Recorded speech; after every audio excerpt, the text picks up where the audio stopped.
Illana Burk, CEO of Your Life's Workshop, coach to entrepreneurs and solopreneurs across dozens of industries, and host of Good Business. With nearly 20 years' experience helping hundreds of clients create profitable, ethically driven, and sustainable businesses based on their life's work, I'm here to teach you how to do great work, make great money, and make a positive impact without feeling like you need a shower afterwards.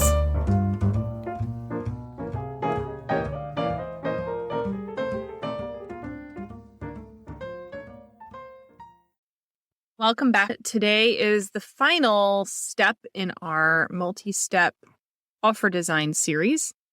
And with our final step, I want to talk about one very important thing. Does your work make the world a better place?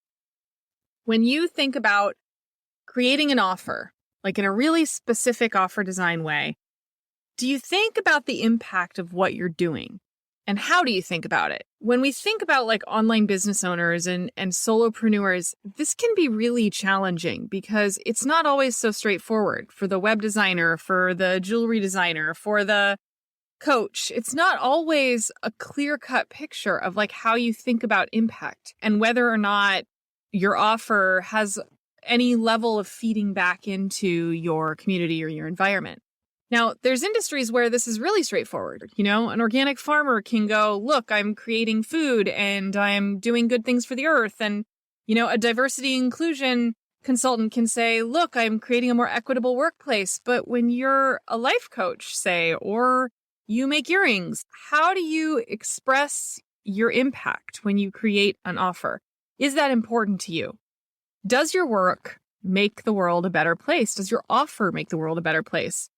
So as the simple primer to kind of guide your thinking in this, I want to use a concept, and I'm going to just illuminate this concept for you from the sustainability world. Now, my background is in sustainable enterprise. That's what my MBA is in. It's what my degree is in.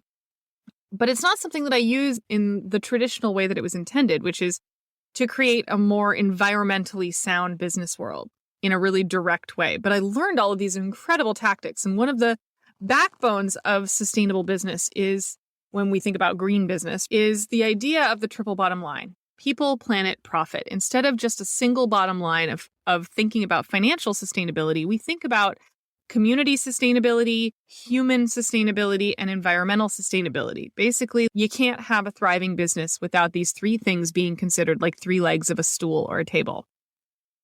So when you're designing your offer, the simple act of considering those three things is a step in the right direction.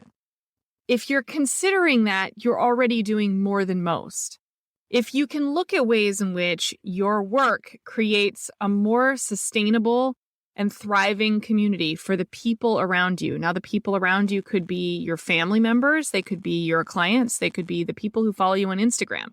They're the humans in your orbit or in your orbit's orbit, right? It's the humans that you might touch through the leadership that you put out there through your offer, whether people buy it or not. Then there's the environmental part. This can be a little stickier when you're somebody who's sitting at your kitchen table on a laptop, right? How do you consider environmental sustainability? Your work may or may not.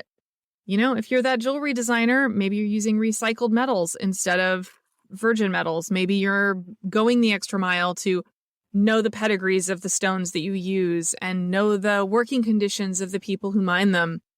And you make decisions accordingly. You charge accordingly, and you make it part of your story.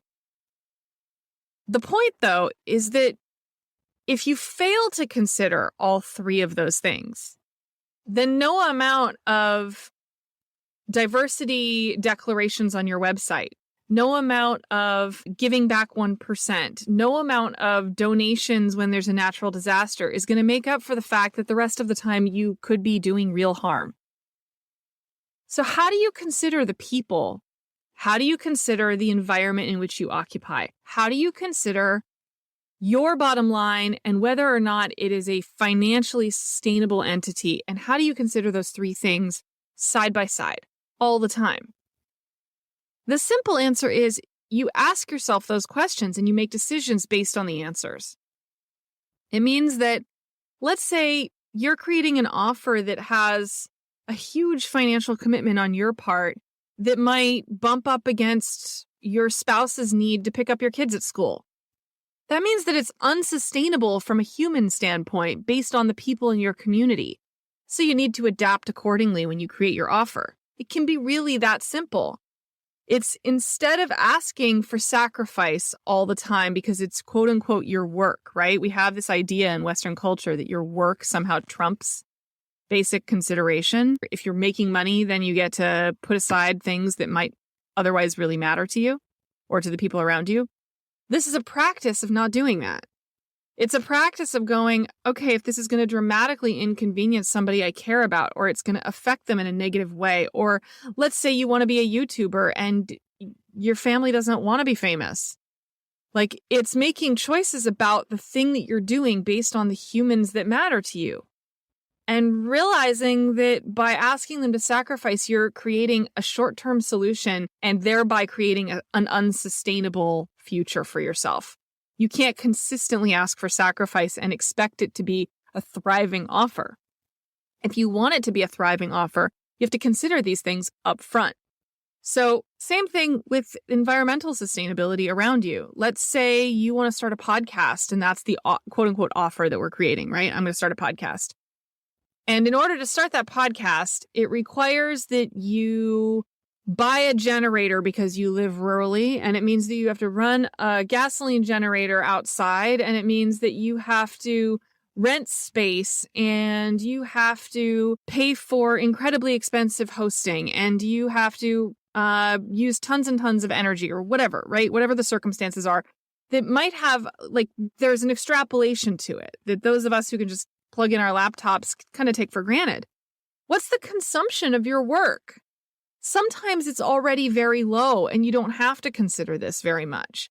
But at least spending 5 minutes thinking about it really doesn't hurt either, does it? It's just a matter of making it a practice to think about all three things. Likewise, there's the money end.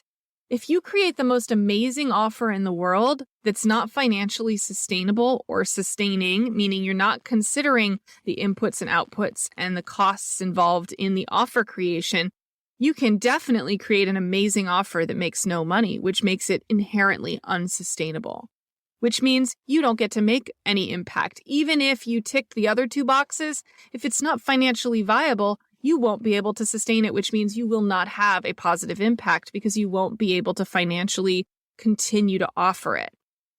As you think about impact, if you want to make the world a better place, if that's truly what you talk about in why you got into whatever business it is that you're in, if you really do want to make the world a better place, it has to start at the offer level, not the business level. Because the offers are what you sell. That's the stuff that's the bread and butter. That's your actual business function. You can have all the good intentions and the beautifully written copy in the world, but if you're not actually actively considering how your actions, behaviors, and offers are affecting these three areas simultaneously, you will consistently not have the impact that you want to have.